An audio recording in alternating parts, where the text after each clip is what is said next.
En el futuro todos seremos famosos por 15 minutos. Por cierto, perdón por el título, pero Warhol nos reemplaza, fin del siglo XX, como la voz artística determinante del siglo. Aún tenemos influencia, pero no es como la que teníamos antes de Warhol. Bueno, pero todas estas expresiones digitales yo las veo frías, carecen de alma. No hacen que mi corazón palpite. Para volver a la pintura, ¿qué es lo que puede aportar el pintor? ¿Qué es lo que aporta la imagen digital? ¿Por qué deberíamos interesarnos nosotros por el arte que hace una persona desde su pantalla? Cualquiera lo puede hacer eso. Cualquiera puede coger un iPad y ponerse a dibujar. Es decir, al final estaríamos haciendo simples juegos de ver quién es el más listo, juegos conceptuales. Y por favor, no queremos más duchanes. Bueno, tienes razón, y la mayoría del arte, como ha sido siempre, es horrible, ¿verdad? Y aún peor hoy, que cada uno puede expresarse con lo digital. Pero eso no es tan diferente de cuando todos tenían acceso a la cámara de foto. Entonces también pasó lo mismo. Salió una cantidad de pinturas, cuadros horribles. Pero siempre hay excepciones. Y así se mueve la pintura. Vermeer hizo algo similar. En el siglo XVII, él usó la cámara oscura para hacer sus pinturas. Y, como sabemos, están muy bien hechas.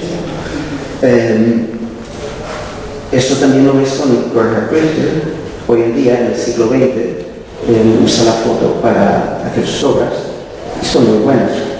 Pero eso no es necesariamente tan interesante. Lo que se hace interesante son los cambios que esta nueva estética facilita.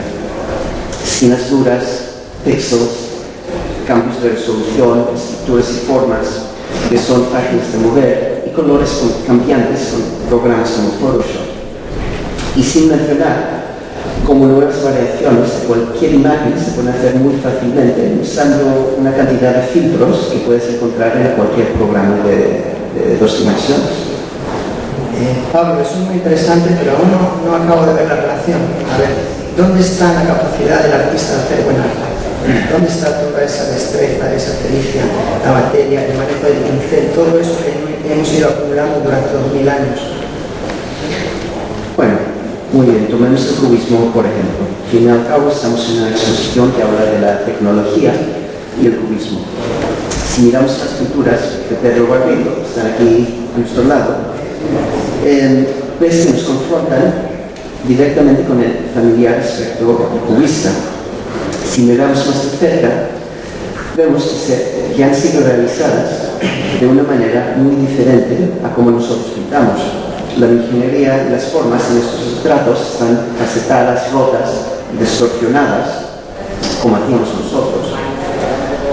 Pero existen, sin embargo, diferencias sutiles que se derivan de un proceso completamente diferente de ver y de hacer. Las esquinas de las formas, las miras, son mucho más duras y la aplicación de la pintura es mucho más plana. Esto referencia el corte maquinal de la estética de nuestro día de hoy. De hecho, las estructuras formales son igual de ajustadas como eran las obras nuestras, aunque esta estructuración ha sido mediada a través de otro mecanismo y alcanzado más fácilmente. La lucha no se ve sobre la tela, la lucha ocurre en la pantalla de tu computadora con estos programas de software. La ingeniería de Barreto también es presentada de maneras diferentes. Partes de la imagen parecen dibujadas a mano, otros son colores planos, líneas de gradación, áreas planas, como si fueran hechas por computadora, capas de pintura delgadas sobre trozos de lienzo, áreas gesturales. Esto refleja las múltiples ventanas porque uno puede ver e investigar el mundo por un ordenador.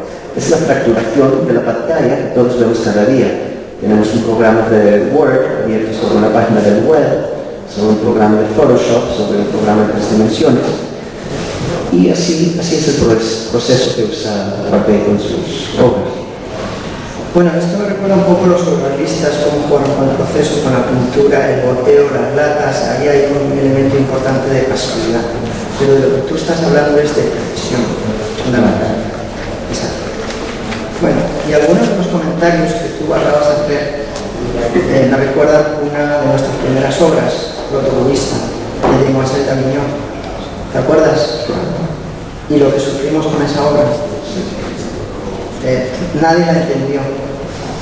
Todos vinieron al estudio y te acuerdas ni siquiera nuestro amigo Apollinaire la entendió. Ni Gertrude Stein la quería comprar. Y te acuerdas de aquel crítico Félix Fénéon, aquel crítico anarquista que siempre nos había tratado tan bien, el de la Revue Blanche, que vino, se colocó delante de la obra y lo único que supo balbucear es: joven, usted tiene talento para la caricatura. Y recuerdas cómo me jodió eso, porque eso era lo que decía nuestro padre. Decía: Pablo, lo único que haces es caricatura.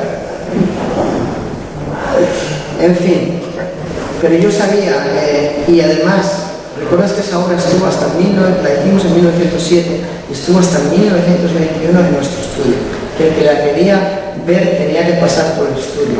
Y la única persona que fue capaz de ver la belleza y todo lo que entrañaba esa obra fue nuestro querido Daniel Henry, que vino, y de ahí surgió una magnífica amistad, no solo comercial, sino también personal. Y yo a él siempre le decía: Daniel, esta obra va a acabar algún día en un museo importante. Al final, en 1924, en 21 vendimos la obra a Jacques Doucet, que era un modista y un coleccionista francés. Cuando murió su mujer en 37, la mujer vendió la obra a MoMA. Y entonces, yo le había dicho a Daniel Henry que iba a acabar en un museo importante, pero entonces Alfred Barr, el director del MoMA, todavía tengo la carta por ahí en un cajón, me envió una carta diciendo que era la obra más importante del siglo XX. Y la verdad que lo es, no quiero ser modesto, pero es una obra que tiene una tercera parte de pintura primitiva, una tercera parte de pintura tradicional y una tercera parte de pintura cubista. Es decir, la única obra que tenía, y además es el primer collage hecho solo con pintura. Y es la única obra en todo el siglo XX que tenía pasado, presente y futuro en ella. Y no por nada, por obra. Y ni siquiera después con Guernica fuimos capaces de conseguir esa factura y esa calidad. Pablo, estás enamorado del pasado, pero lo que dices es verdad y también importante, porque quizá si habláramos más del pasado no olvidaríamos los errores que hemos hecho, como casi olvidar de Demoiselle d'Avignon por 20 años. Nadie se interesó en ella. Es el problema que viene con introducir nuevas referencias. Toman tiempo para entenderse y nadie quiere hacer ese esfuerzo. Y eso era, Pablo, lo que nosotros finalmente hacíamos: coger referencias de fuera del mundo del arte e incorporarlas al mundo del arte y reinterpretarlas según nuestra visión. Además, me parece muy interesante porque cuando la gente piensa en cubismo, la gente solamente piensa en nuestra primera etapa, en los años de 1907, 1912, y además las ideas que tienen del cubismo verdaderamente a veces son un poco estrambóticas, ¿no? Pero en fin, ¿qué fue lo que hicimos? Cogimos a Cézanne y lo forzamos hasta el final, y cuando ya nos cansamos de eso, empezamos a facetar las diferentes partes del cubismo. E incluso cuando después fuimos clasicistas, seguimos siendo cubistas. Y después empezamos a incorporar en la segunda fase pues, objetos cotidianos, periódicos, trozos de madera, etc. ¿No? Eso fue lo que pasó. Y el cubismo en realidad nunca se detuvo. A lo largo del siglo XX siempre fuimos cubistas, ¿no? E incluso ahora en los años 60, ¿qué es lo que hago? Cojo el cubismo y lo incorporo con la abstracción, con el expresionismo, etc. ¿Y qué es lo que hacen hoy en día todos estos americanos? Ese movimiento supuestamente tan moderno, el expresionismo abstracto. Por favor, ¿qué es lo que hace De Kooning, Rothko y todos esos? Simplemente están copiando lo que hemos hecho nosotros. La única diferencia es que ellos no quieren usar la figuración. Pero bueno, eso es otro debate que ahora no nos interesa. Y lo que ha cambiado también es un poco el gesto. El pincel está mucho más presente. Se trata más del contenido, ¿no? Pablo, yo estoy seguro que en tu época tiene que haber cientos de imitadores de lo que nosotros hemos hecho, ¿no? O es que Warhol se lo creó todos. Bueno, Warhol se robó bastante, Pablo, y de lo nuestro no éramos imitadores. Hay muchos, por ejemplo, y muchos, y están haciendo muy bien con su trabajo, tienen mucho éxito. Dana Schultz, por ejemplo, trabaja con un estilo nuestro de los años 60. John Carney trabaja con el periodo azul. Guillermo Cuitca, un cubismo analítico. George Condo, un cubismo descarado. Y lo hacen bien. No es que no lo hacen bien, lo hacen bien y me gustan muchas de sus obras. Pero como rayos pueden ser innovadores. No añaden nada al lenguaje de la pintura, solo añaden su narrativa personal. Pero la forma como hacen los cuadros es la misma. Es como si nosotros continuáramos haciendo nuestras obras impresionistas del fin del siglo XIX, principios del siglo XX. En general, muchos artistas solo se limitan a reciclar formas históricas sin ningún tipo de innovación, que luego obtiene enorme aclamación y éxito. Marlene Dumas y Peter Toy son muy buenos ejemplos. Utilizan una ingeniería contemporánea, pero el enfoque pictórico procede del siglo XIX y del siglo XX. Está mirando al impresionismo, expresionismo alemán, nuestras obras, Matisse, Picabia, etc. De hecho, anterior a los años 40-50, está el periodo de la pintura más económicamente valorado por el mercado hoy. No necesitas la abstracción de los años 40 y 60 para llegar ahí. Y eso lo ves a lo largo del siglo XX. Lo ves con Lucian Freud, Malcolm Morley, pintores muy buenos, pero la verdad es que no son innovadores. La fórmula existe porque la reconocemos inmediatamente de la historia del arte y la recompensamos por ser buena pintura.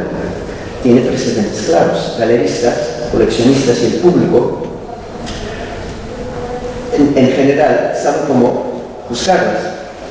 El arte pop y la mayor parte de otros movimientos que reconocemos de la historia al principio causaron un shock.